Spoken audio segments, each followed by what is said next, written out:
Everyone welcome back to our YouTube channel.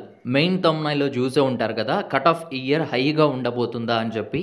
So అలా ఉంటుందా లేదా అనేది ఈ వీడియో ఎండ్ వరకు చూడండి, మీకైతే క్లియర్గా అర్థమవుతుంది. సో చాలామంది స్టూడెంట్స్ అయితే మన కామెంట్ సెక్షన్లోను అండ్ అదేవిధంగా మెంటర్షిప్ కోసం ఇచ్చిన వాట్సాప్ మొబైల్ నెంబర్కి గాను కాల్స్ అండ్ మెసేజెస్ చేస్తూ అడిగే క్వశ్చన్ ఒకే ఒకటి అనమాట. సో అన్న, నాకు ఇన్ని మార్క్స్ వచ్చాయి, మాకు సీట్ వస్తుందా రాదా, మేము ఈ కేటగిరీకి చెందిన వారిమి అని చెప్పి. సో అయితే ఇక్కడ నేను ఒక రిఫరెన్స్ పర్పస్లో, అంటే ఈ రేంజ్ మార్క్స్ నుంచి ఈ రేంజ్ మార్క్స్లో వస్తే మీకు సీట్ రావచ్చు అని చెప్పి ఒక రిఫరెన్స్గా అయితే చెప్తున్నాను. సో చెప్పినప్పుడు వాళ్ళు చెప్పే ఆన్సర్ ఏంటి అంటే, లేదన్నా వేరే ఛానల్ వాళ్ళు ఇలాగ చెప్పారు, లేదంటే వేరే గూగుల్లో ఈ విధంగా చెప్పారు, నాకు తెలిసిన ఇన్స్టిట్యూట్లో ఈ విధంగా చెప్పారు అని అయితే చెప్తున్నారు. అండ్ చాలా టెన్షన్ అయితే పడుతున్నారు. సో ఎవరైతే స్టూడెంట్స్ మీకు వచ్చిన మార్క్స్కి అసలు సీటు వస్తుందా రాదా అని టెన్షన్ పడుతున్నారో, అండ్ అదేవిధంగా మీకు వచ్చిన మార్క్స్కి మీరు అనుకున్న కాలేజ్లో సీట్ వస్తుందా రాదా అని ఆలోచిస్తున్నారో, సో ఈ వీడియో నిండు వరకు చూడండి, మీకు ఒక క్లారిటీ అయితే వస్తుంది ఈ కట్ ఆఫ్స్ పైన. సో ఈ వీడియో లెంత్ అనేది కొంచెం ఎక్కువగా ఉంటుంది, సో ఎక్కడ స్కిప్ చేయకుండా చూడండి, ఎందుకంటే వన్స్ ఇది చూసాక ఈ కట్ ఆఫ్స్ పైన మీకు ఒక పూర్తి అవగాహన అయితే వస్తుందని నేను అనుకుంటున్నాను. సో మన ఛానల్ తరపున కేవలం 699 రూపీస్కే మెంటర్షిప్ ప్రోగ్రామ్ అనేది స్టార్ట్ చేసాము. సో కౌన్సిలింగ్ స్టార్ట్ అయిన దగ్గర నుంచి ఎండ్ అయ్యేంత వరకు ప్రతి ఒక్కటి కూడాను పర్సనల్గా గైడ్ చేయడం జరుగుతుంది. సో ప్రతి స్టూడెంట్ ఎఫోర్డ్ చేసే విధంగా 699 రూపీస్కే తీసుకొచ్చాము. ఎవరైనా ఇంట్రెస్టెడ్ ఉన్న క్యాండిడేట్స్ జాయిన్ అవ్వాలి అనుకుంటే ఇక్కడ స్క్రీన్ పైన చూస్తున్న నెంబర్కి వాట్సాప్లో కాంటాక్ట్ అవ్వండి. సో ఇక్కడ మన స్టేట్ కౌన్సిలింగ్ గురించి మాట్లాడుకుంటే, తెలంగాణ స్టేట్ కౌన్సిలింగ్ కావచ్చు, ఆంధ్రప్రదేశ్ స్టేట్ కౌన్సిలింగ్ కావచ్చు, ఆ స్టేట్లో ఉన్న సీట్లు ఏవైతే ఉన్నాయో అవి క్యాస్ట్ వైజ్గా రిజర్వేషన్ అని చెప్పి, అండ్ అదేవిధంగా స్పెషల్ రిజర్వేషన్స్ అని చెప్పి, సో ఈ రిజర్వేషన్స్ ప్రకారం సీట్లు అయితే ఫిల్ చేస్తూ ఉంటారు. సో ఇంకా సింపుల్గా చెప్పాలి అంటే, మన స్టేట్లో ఉన్న సీట్లు ఏవైతే ఉన్నాయో వాటిలో బీసీఏ స్టూడెంట్స్కి 7% సీట్లు కేటాయిస్తారు, బీసీబీ స్టూడెంట్స్కి 10% సీట్లు కేటాయిస్తారు, బీసీసీకి 1% సీట్లు, బీసీడీకి 7%, బీసీఈకి 4%, ఎస్సీకి 15%, ఎస్టీకి 10% అండ్ ఈడబ్ల్యూఎస్కి కూడా 10% సీట్లు అయితే కేటాయిస్తారు. సో ఇవే కాకుండా మనకి స్పెషల్ రిజర్వేషన్స్ ఏవైతే ఉన్నాయో, స్పెషల్ రిజర్వేషన్స్ అన్నీ కూడాను హారిజెంటల్ రిజర్వేషన్స్ అనమాట. సో క్యాప్ స్టూడెంట్స్కి 1%, పీడబ్ల్యూడీ రిజర్వేషన్కి 5% సీట్స్, పిఎంసీకి 0.25%, ఆంగ్లో ఇండియన్స్కి గవర్నమెంట్ డెంటల్ కాలేజ్లో ఒక సీట్ అయితే ఇస్తారు. అండ్ అదేవిధంగా సింగరేణి ఎంప్లాయీస్ ఎవరైతే ఉంటారో వాళ్ళ పిల్లలకి సింగరేణి కాలేజ్ ఏదైతే ఉందో అక్కడ 5%, ఆ కాలేజ్లో మాత్రమే 5% సీట్లు అనేది సింగరేణి ఎంప్లాయీస్కి అయితే ఇస్తారనమాట. సో ఇవన్నీ పక్కన పెడితే ఇంకో రిజర్వేషన్ ఏంటి అంటే, ఉమెన్స్కి 33% ఉంటుంది నియర్లీ. సో ఈ 33% రిజర్వేషన్ ఏంటి అనేది ఇప్పుడైతే క్లియర్గా కూడాను ఎక్స్ప్లెయిన్ చేస్తాను. అండ్ అదేవిధంగా మన తెలంగాణలో కాకుండా మన ఆంధ్రప్రదేశ్లో అయితే ఈ రిజర్వేషన్స్తో పాటు స్పోర్ట్స్ అండ్ గేమ్స్ రిజర్వేషన్ కూడా అడిషనల్గా అయితే ఉంటుంది. సో ఇక్కడ మన స్టేట్లో ఉన్న ఎంబీబీఎస్ సీట్లు ఏవైతే ఉన్నాయో వాటిలో నుంచి 15% సీట్లు ఆల్ ఇండియా కోటాకి వెళ్ళిపోయాక ఇంకా 85% సీట్లు మన స్టేట్లో ఉన్నాయి అని అనుకుందాం. సో ఎందుకంటే మీ అందరికీ తెలిసిందే, all India quota counselling, state quota counselling ఉంటుంది. మన స్టేట్లో ఉన్న గవర్నమెంట్ కాలేజెస్ నుండి 15% సీట్లు ఆల్ ఇండియా కోటాకి వెళ్ళిపోతాయి అని. సో మన స్టేట్లో ఉన్న మొత్తం సీట్లలో నుండి 15% సీట్లు ఏవైతే ఉన్నాయో ఆల్ ఇండియా కోటాకి వెళ్ళవలసినవి తీసేశాక 85% సీట్లు మన స్టేట్లో ఉన్నాయి అని అనుకుందాం. సో ఈ 85% సీట్లలో నుండి బీసీఏ స్టూడెంట్స్ ఎవరైతే ఉన్నారో వారికి 7%, అంటే దాదాపుగా 5 నుంచి 6 సీట్లు వాళ్ళకి అలాట్ చేయడం జరుగుతుంది.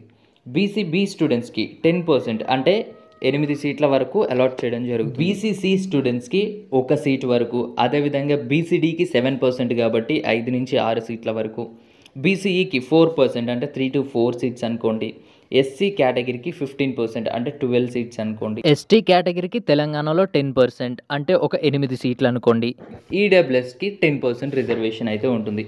అయితే ఇక్కడ తెలంగాణలో ఎస్టీ కేటగిరీకి 10% ఉంది, బట్ ఆంధ్రప్రదేశ్లో అయితే 6% రిజర్వేషన్ ఉంటుంది. సో ఇక్కడ ఈ కేటగిరీకి ఇన్ని సీట్స్ అయితే అవైలబుల్గా ఉన్నాయి. అయితే ఈ కేటగిరీ వాళ్ళకి ఇన్ని సీట్స్ కేటాయించిన తర్వాత మిగిలిన సీట్స్ ఏవైతే ఉన్నాయో, అంటే స్పెషల్ రిజర్వేషన్స్కి కూడా సీట్లు ఉంటాయి వాళ్ళ పర్సంటేజ్కి సంబంధించి. సో ఇవన్నీ తీసేశాక మిగిలిన సీట్లు ఏవైతే ఉంటాయో అవి ఓపెన్ కేటగిరీలో ఉంటాయి. దాన్ని మనం ఓసీ సీట్స్ అని అంటూ ఉంటాం. సో ఈ ఓపెన్ కేటగిరీ సీట్లు ఏంటి అంటే, దీంట్లో ఎవరైతే మెరిట్లో ఉన్నారో, ఎవరైతే టాప్ మెరిట్లో ఉన్నారో, మీరు ఎస్సీ స్టూడెంట్స్ కావచ్చు, ఎస్టీ స్టూడెంట్స్ కావచ్చు, బీసీఏ, బీసీబీ, బీసీసీ, ఏ కేటగిరీ అయినా సరే వీళ్ళందరూ కూడాను వెళ్ళి ఓపెన్ కేటగిరీ సీట్లలో పార్టిసిపేట్ చేయొచ్చు. ఎవరికి ఎక్కువ మెరిట్ ఉంటే వాళ్ళకైతే సీట్స్ అలాట్ చేస్తారు. సో అంటే అన్ని క్యాస్ట్ల వాళ్ళు కూడా ఈ ఓసీ సీట్లలో అయితే పార్టిసిపేట్ చేయొచ్చు. సో ఇక్కడి వరకు అయితే మీకు అర్థమైందని అనుకుంటున్నాను. సో మనకి ఉన్న సీట్లు అన్నింటిలో కూడాను ఒక్కో కేటగిరీకి అంటే ఒక్కో క్యాస్ట్కి ఇన్ని సీట్స్ అయితే కేటాయిస్తారు. అండ్ అదేవిధంగా ఓపెన్ కేటగిరీ అంటే ఓపెన్ కేటగిరీలో ఉన్న సీట్లు ఏవైతే ఉన్నాయో వీటిలో అన్ని క్యాస్ట్ల వాళ్ళు కూడా పార్టిసిపేట్ చేసి ఎవరికైతే ఎక్కువ మెరిట్ ఉంటుందో వాళ్ళైతే సీట్ తెచ్చుకోవచ్చు. బట్ ఈ క్యాస్ట్లో ఉన్న సీట్లు ఏవైతే ఉన్నాయో వీటిలో వాళ్ళ క్యాస్ట్కి సంబంధించిన స్టూడెంట్స్ మాత్రమే సీట్ తీసుకుంటారు. అంటే బీసీఏ కేటగిరీ ఉందనుకోండి, బీసీఏలో బీసీఏ క్యాస్ట్కి సంబంధించిన స్టూడెంట్స్ మాత్రమే సీట్ తీసుకుంటారు. ఇన్ కేస్ వాళ్ళు లేకపోతే ఆ సీటు వేరే క్యాస్ట్కి అయితే కన్వర్ట్ అవుతుంది. సో మోస్ట్లీ అలా అయితే జరిగే అవకాశం అయితే ఉండదు. అండ్ ఇక్కడ ఇంకొక విషయం ఏంటి అంటే ఉమెన్స్కి 33% నియర్లీ రిజర్వేషన్ ఉంటుంది అని అయితే మనం మాట్లాడుకున్నాం కదా. సో అది ఎలా ఉంటుంది అంటే ఇక్కడ ఎస్సీ కేటగిరీని ఎగ్జాంపుల్గా తీసుకుందాం. ఎస్సీ కేటగిరీలో మనకి 15% రిజర్వేషన్ ఉంటుంది. అంటే 85 సీట్లలో నుండి 12 సీట్లు ఎస్సీ క్యాస్ట్ స్టూడెంట్స్కి అయితే అలాట్ చేస్తూ ఉంటారు. అయితే ఈ 12 సీట్లలో 33% అంటే దాదాపుగా 4 సీట్లు ఏవైతే ఉన్నాయో ఫీమేల్స్కి మాత్రమే ఉంటాయి. దీంట్లో బాయ్స్కి అంటే మేల్ స్టూడెంట్స్కి సీట్ అయితే అలాట్ చేయరు. ఓన్లీ ఫీమేల్ స్టూడెంట్స్కే ఈ 4 సీట్స్ అలాట్ చేయబడి ఉంటాయి. సో ఇంకా మిగిలిన 8 సీట్స్ అయితే ఏవైతే ఉన్నాయో దీంట్లో బోత్ బాయ్స్ అండ్ గర్ల్స్ ఇద్దరు పార్టిసిపేట్ చేయొచ్చు. ఎవరికి ఎక్కువ మెరిట్ పొజిషన్ ఉంటే వాళ్ళకైతే సీట్ అలాట్ చేయడం జరుగుతుంది. సో ఇక్కడ వరకు అయితే అర్థమైంది కదా. సో వన్స్ మనకి రిజల్ట్స్ వచ్చిన తర్వాత క్వాలిఫైడ్ డేటా అయితే రిలీజ్ చేస్తారు. ఆ క్వాలిఫైడ్ డేటాలో ఈ స్టూడెంట్స్ అందరూ ఉంటారనమాట. ఓపెన్ కేటగిరీ స్టూడెంట్స్ ఉంటారు, బీసీఏ వాళ్ళు ఉంటారు, బీసీబీ వాళ్ళు ఉంటారు, బీసీసీ వాళ్ళు ఉంటారు. వాళ్ళ మార్క్స్ని బట్టి ఆర్డర్ వైజ్గా అరేంజ్ చేసి ఉంటాయి. సో వాళ్ళు క్వాలిఫై అయిన వాళ్ళు కౌన్సిలింగ్కి అప్లై చేసుకోవచ్చు. అప్లై చేసుకున్నాక మళ్ళీ మనకి మెరిట్ లిస్ట్ అయితే వస్తుంది. ఆ మెరిట్ లిస్ట్లో వచ్చే మెరిట్ పొజిషన్ ఏదైతే ఉందో దాంట్లో మనకి స్టేట్ ర్యాంక్స్ ఉంటాయి, ఆల్ ఇండియా ర్యాంక్స్ ఉంటాయి, ఏ కేటగిరీ స్టూడెంట్స్ ఎంతమంది ఉన్నారు అనేది తెలుస్తుంది, ఏ మార్క్స్ రేంజ్లో ఎంతమంది స్టూడెంట్స్ ఉన్నారు అనేది తెలుస్తుంది.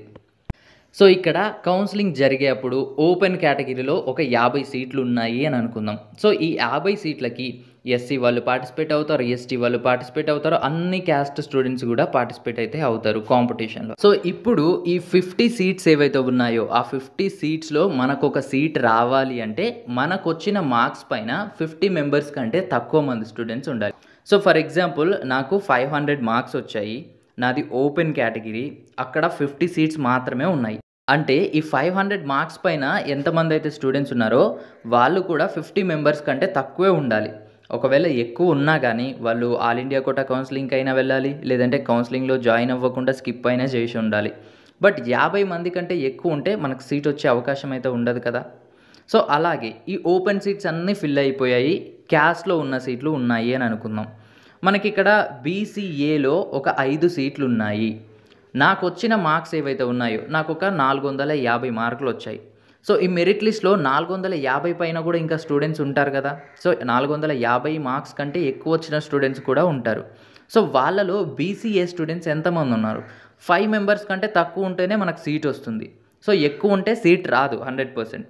సో ఎక్కువ ఉన్నా కానీ సీట్ వస్తుంది, బట్ అది వేరే ఫ్యాక్టర్స్. ఎందుకంటే ఎక్కువ ఉన్నప్పటికీ వాళ్ళు ఆల్ ఇండియా కౌన్సిలింగ్లో వెళ్ళొచ్చు, లేదంటే ఓపెన్ కోటాలో సీట్ తీసుకోవచ్చు, లేదంటే వేరే స్టేట్ కౌన్సిలింగ్కి వెళ్ళొచ్చు, అది వేరే విషయం. బట్ మీకు అర్థం కావడం కోసం ఏంటి అంటే మన మెరిట్ లిస్ట్ వచ్చాక మన మార్క్స్ కంటే పైన ఎంతమంది స్టూడెంట్స్ ఉన్నారు, మనకి ఎన్ని సీట్స్ అవైలబుల్గా ఉన్నాయి అనేది ఇంపార్టెంట్ అనమాట. సో ఇప్పటి వరకు చెప్పింది మీ అందరికీ అర్థమైంది అని అనుకుంటున్నాను.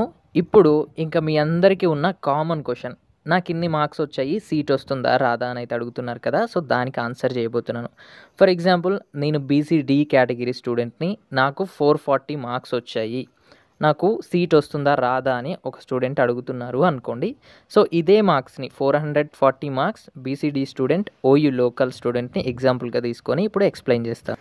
సో ఇదైతే మన వెబ్సైట్ medicalhunt.in అని చెప్పి, దీంట్లో Telangana state, Andhra Pradesh state, all India quota కౌన్సిలింగ్కి సంబంధించి ప్రతి కాలేజ్, ప్రతి కోర్స్ అండ్ ప్రతి క్యాస్ట్కి సంబంధించిన కట్ ఆఫ్ రిపోర్ట్స్ అయితే చాలా సింపుల్ వేలో ఉంటాయి. ఎలా ఉంటాయి అనేది అయితే నేను ఇప్పుడు మీకు చూపిస్తాను. సో ఇక మన వెబ్సైట్లోకి లాగిన్ అయినట్లయితే ఇక్కడ రైట్ కార్నర్లో 3 డాట్స్ ఉన్నాయి కదా. సో దాన్ని క్లిక్ చేసి already have an account click చేసినట్లయితే యూజర్ ఐడి అండ్ పాస్వర్డ్ అయితే ఉంటుంది. సో మేము మీకైతే పంపిస్తాము ఎవరైతే రిజిస్టర్ అవుతారో వాళ్ళకి.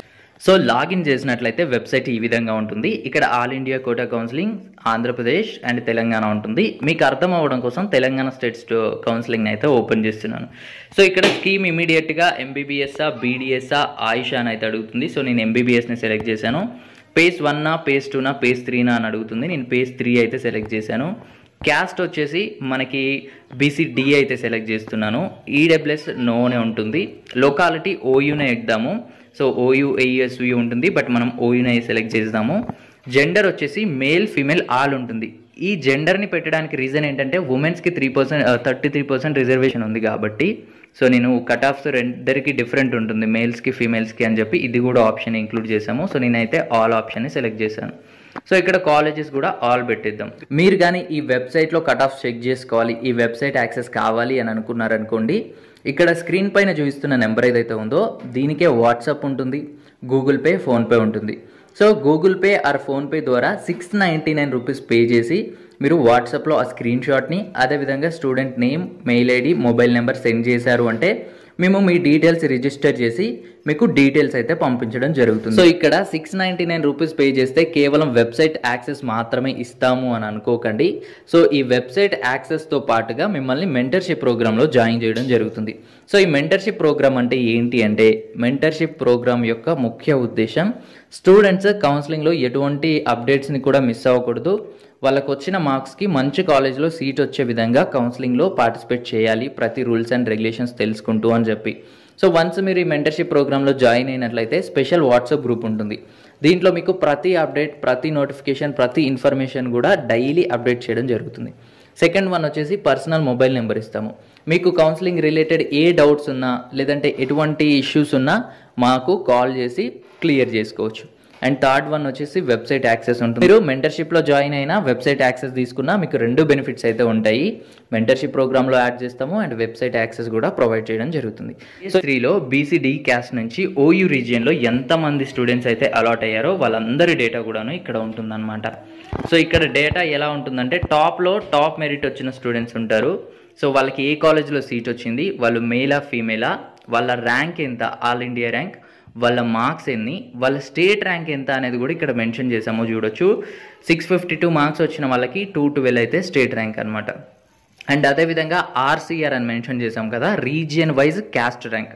అంటే ఈ లోకల్ స్టూడెంట్స్లో వీళ్ళ క్యాస్ట్ వాళ్ళు అంటే బీసీడీ స్టూడెంట్స్ వాళ్ళు ఈ 652 మార్క్స్ కంటే ముందు ఎంతమంది ఉన్నారు అనేది ఇక్కడ అనమాట. అదేవిధంగా ఓసీఆర్, ఇంకా మనకి ఏయూ రీజియన్, ఎస్వీయూ రీజియన్, అన్ని రీజియన్స్ వాళ్ళు కలిపి బీసీడీలో ఎంతమంది ఉన్నారు అంటే ఇతని కంటే ముందు 18 మెంబర్స్ ఉన్నారు, ఇతని సీరియల్ నెంబర్ 19 అనమాట. అదేవిధంగా జెండర్ ర్యాంక్ అండ్ అదేవిధంగా overall rank, so males females కలిపి ఎంత ఉన్నారు అనేది కూడా మెన్షన్ చేసాం. ఇదే విధంగా కిందికి వచ్చినట్లయితే సో ఆ పేజ్ 3లో బీసీడీ స్టూడెంట్స్కి తక్కువలో తక్కువ ఎన్ని మార్క్స్ వస్తే సీట్ వచ్చింది, ఏ కాలేజ్లో వచ్చింది అనేది కింద ఉంది. సో మనకి టీఆర్ఆర్ మెడికల్ కాలేజ్లో వచ్చింది. పేజ్ 3లో 440 మార్క్స్ వస్తే బీసీడీకి సీట్ అయితే వచ్చింది ఓయూ క్యాండిడేట్కి. అయితే వాళ్ళ స్టేట్ ర్యాంక్ ఎంత అంటే 8872. సో మరి ఈ సంవత్సరం కూడా మీకు 440 మార్క్స్ వచ్చాయి, మీరు బీసీడీ స్టూడెంటే, మీకు సీట్ వస్తుందా అంటే మరి లాస్ట్ ఇయర్ ఎగ్జామ్ రాసిన స్టూడెంట్స్, కౌన్సిలింగ్ అప్లై చేసుకున్న స్టూడెంట్స్లో ఈ 440 మార్క్స్కి 8872 అయితే స్టేట్ ర్యాంక్ వచ్చింది. మరి ఈసారి మీ స్టేట్ ర్యాంక్ ఇంతకంటే తక్కువ వస్తుందా, మేబీ 10,000 రావచ్చు ఈ ఇయర్, మరి అప్పుడు ఏం చేస్తారు, మీకు సీట్ వస్తుందా? సో ఇది ఒక డౌట్. ఇప్పుడైతే మనకి ఈ డేటా తెలియదు. సో ఇక్కడ ఇంకొక విషయం, లాస్ట్ ఇయర్ 440 మార్క్స్కి ఈ ఓయూ రీజియన్ అంటే ఈ లోకల్ క్యాండిడేట్స్లో బీసీడీ స్టూడెంట్స్ ఇతని కంటే ముందు 768 మెంబర్స్ ఉన్నారు.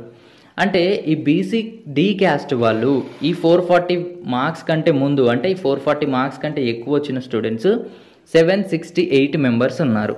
సో మరి ఈ సంవత్సరం కూడా ఈ 440 మార్క్స్ కంటే ముందు ఈ 768 మెంబర్సే ఉంటారా, లేదంటే ఇంకా ఎక్కువ మంది మంచి పర్ఫార్మెన్స్ ఇచ్చి ఒక 900-800 మెంబర్స్ ఉంటారా? సో ఇది కూడా ఇంకా మనకు తెలీదు. వన్స్ మెరిట్ లిస్ట్ వస్తేనే ఆ మెరిట్ లిస్ట్లో ఎంతమంది 400 మార్క్స్ కంటే ఎబో ఉన్నారు వీళ్ళ క్యాస్ట్కి సంబంధించి అనేది మనకు తెలుస్తుంది. సో ఇది కూడా ఒక పాయింట్ అనమాట. అండ్ అదేవిధంగా ఈ వచ్చిన మెరిట్ లిస్ట్‌లో ఈ బీసీడీ స్టూడెంట్స్ ఎవరైతే ఉన్నారో దాంట్లో మేల్స్ ఎంతమంది ఉన్నారో, ఫీమేల్స్ ఎంతమంది ఉన్నారో అనేది కూడా మనకు తెలియాలి కదా. ఎందుకంటే ఇక్కడ మేల్స్‌కి వేరే కట్ ఆఫ్ ఉంటుంది, ఫీమేల్స్‌కి వేరే కట్ ఆఫ్ ఉంటుంది. అట్లీస్ట్ ఒక 1-2 మార్క్స్ డిఫరెన్స్ అయినా ఉంటుంది.